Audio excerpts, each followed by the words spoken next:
NBC News in depth tonight. Global warming. It has sparked a heated debate among Christian evangelicals. Conservative Christian leaders are divided over whether protecting the environment, what some call creation care, is an important moral issue. Here's NBC's Kevin Corke in depth. From abortion to same-sex marriage to the Ten Commandments in the public square, Christian evangelicals have presented a united front for years. But now, an issue that appears to be uniting much of the country, global warming, is driving a wedge in the evangelical community.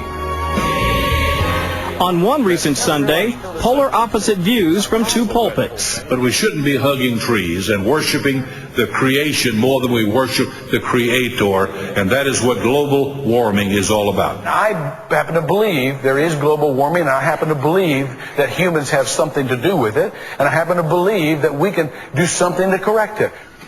It started when Reverend Richard Cizik, vice president of the 30 million-member National Association of Evangelicals, proposed fellow Christians adopt a climate initiative, calling on Congress and the White House to fight global warming. The debate quickly split evangelicals, and each side looked to bolster its view by turning to a familiar source, the Bible. To be stewards of this earth, that's what the Bible says we are, stewards of it. We're to care for it, for God.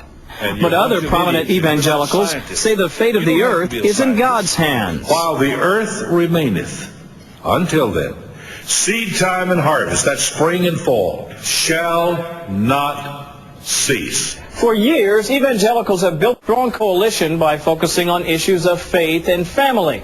And there's some leaders in that community that are concerned that by branching out into environmental activism, they not only dilute their message, they undermine their strength.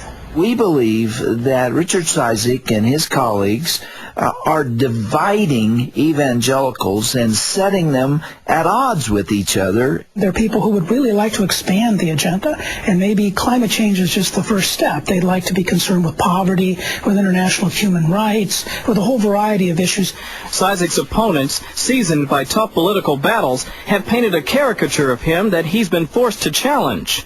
Not all environmentalists are left-wing, Christian-hating, pantheistic druids. A battle of stereotypes dividing a movement that's fought being stereotyped from the outside in the past.